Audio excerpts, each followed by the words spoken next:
তোলার টাকা চেয়ে হুমকি, আতঙ্কে মৃত্যু বৃদ্ধের। বাড়ি করতে গেলে দিতে হয় টাকা এবং তৃণমূল পঞ্চায়েত সদস্যের বিরুদ্ধে এই অভিযোগ।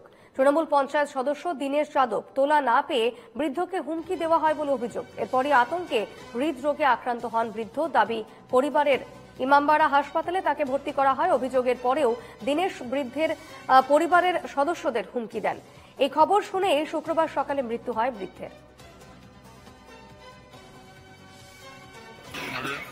वो आज कैमरा अम्मा तो थोड़ी उड़ने जाता है।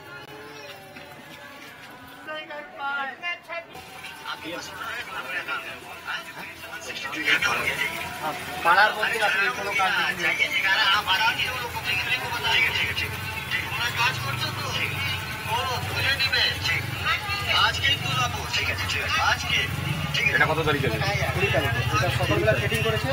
আমি যখন সকালবেলা পড়ার পর রাত্রিবেলা আবার করেছি।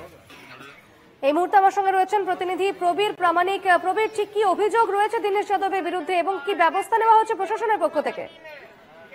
দেখো, এই দীনেশ যাদবের বিরুদ্ধে যেটা অভিযোগ হচ্ছে, অভিযোগকারী যে আমনের অভিযোগ যে তারা একটা বাড়ি করছে, সেটা যথেষ্ট চারিদিকে ছাড় ফেলে দিয়েছে। কিন্তু তার অভিযোগ যে পাশে এখানে যে এলাকার তৃণমূল সদস্য দীনেশ কিন্তু 1 লক্ষ টাকা দাবি করে, যে পাশে পরিবারের সঙ্গে একটা সমস্যা হয়েছিল, সেটা মিটিয়ে দেবে, তার জন্য 1 লক্ষ টাকা দাবি করে। এতেই কিন্তু আতঙ্কিত হয়ে পড়ে, অসুস্থ হয়ে পড়েছিলেন তার বাবা।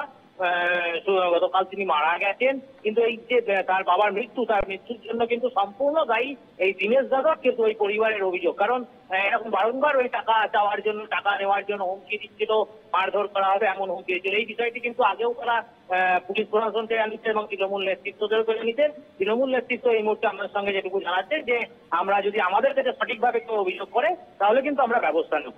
সর্বোপরি পুলিশ প্রশাসন কিন্তু সমস্ত বিষয়টি খতিয়ে দেখবে। বেশ, ধন্যবাদ প্রবীর।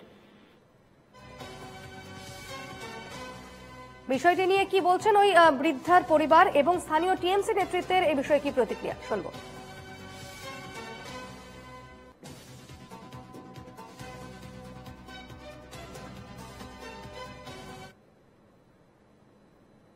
দীনেশ যাদব আমাদের ওয়ার্ড মেম্বারকে টিএমসি সব নেতা খারাপ হয় না, কিন্তু এনার মতন নেতা কোনো ওয়ার্ডে যদি না হোক ওটা আমি বলছি। ঠিক আছে, ইনি আমার বাড়িতে এসে আমাদেরকে থ্রেডিং করে 12 তারিখে, আমরা ছিলাম না, বাবা ছিল, আমার ছেলে ছিল, আমার বউ ছিল, দেড় মাসের ছেলে, তাকে উনি থ্রেডিং করে ধাক্কাধাক্কি করে আমার ছেলের এখানে লেগে যায়, যেটা ছবি আমি আপনাকে দেখালাম। হ্যাঁ, ওটা হওয়ার পর আমার বাবা সেদিন হসপিটালে ভর্তি হয়ে কিছু আইসিইউতে, তখন বহুত সিরিয়াস ছিল বাবা আমার, ভেন্টিলেশনে ছিল 3 দিন পর একটুখানি রিকভার হলো। তারপর আমার বাবা যখন আমরা এখানে আসলাম 20 তারিখে, আবার দীনেশ যাদব আছে আমাদের বাড়িতে। দীনেশ যাদব, দিলনওয়াজ খাতুন ওর বোন, আর ওর একটা ভাতিজা আছে মোহাম্মদ আসিফ নাম আছে, ও এসে আমার বাড়িতে আবার রাত্রিবেলা ট্রেডিং করে যায়। হ্যাঁ, আমার মাকে, বোনকে ধাক্কাধাক্কি করে যায়। আমরা যখন ফিরে আসি, আমরা রাত্রিবেলা গিয়ে আবার জিডি করি ওনার নামে। জিডি করার পর উনি আমাদেরকে থ্রেট দেয়, যে আবার রাত্রিবেলা এসে থ্রেট দেয় যে তোর আমি যদি আমাকে 1 লাখ টাকা তোরা যদি না দিই, আমি তোদেরকে জীবনে বাড়ি করতে দেবো না, আর করতে দিলই না। কোনোদিন কারো উপর অত্যাচার করি না, একদম নর্মাল সিধা সাদা ছেলে। এখানে একটা মাইনরিটি ওয়ার্ডে দীনেশ যাদব জিতেছে, বুঝে নিন মানুষের কত ভালোবাসা আছে।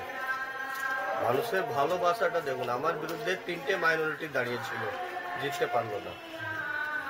অভিযোগ হচ্ছে 12 তারিখ, সেটাও কি প্যারামিলিটারি ফোর্স দিয়ে ভোট হয় আমার বুথে। এই 12 তারিখ সন্ধ্যাবেলায় আপনি ওর বাড়িতে গেছিলেন, রাত্রিবেলায় ওনাকে হাসপাতালে ভর্তি করতে মিথ্যা অভিযোগ, কোনোদিন এটা হতে পারে না। বলছি আপনি 1 লাখ টাকা চেয়েছিলেন, প্রমাণ করুক। 1 লাখ ছেড়ে দিন না, 1 টাকা প্রমাণ করুক, 1 টাকা। ওরা বলছেন আপনি বাড়িতে গিয়ে বলেছেন যে পুলিশে তুলিয়ে দেবো, তোকে মারধর করবো। নিজের পুলিশের ঠিকাদার আছে, ও বলে আমি পুলিশের ঠিকাদার, আমাকে পুলিশ পারমিশন দিয়েছে বাড়ি করার জন্য। যে পুলিশের ঠিকাদার হতে পারে তাকে পুলিশ দিয়ে আমি তুলাতে পারবো। ওরা নিজেরা বলছে যে আমরা তো তৃণমূল সমর্থক, তাহলে আপনার বিরুদ্ধে কেন অভিযোগ? তৃণমূল সমর্থক না, আমার সঙ্গে খেটেছিল। একটা কথা বলবো, অভিযোগটা এটা উঠছে, সেটা মিথ্যা, মিথ্যে টোটালি।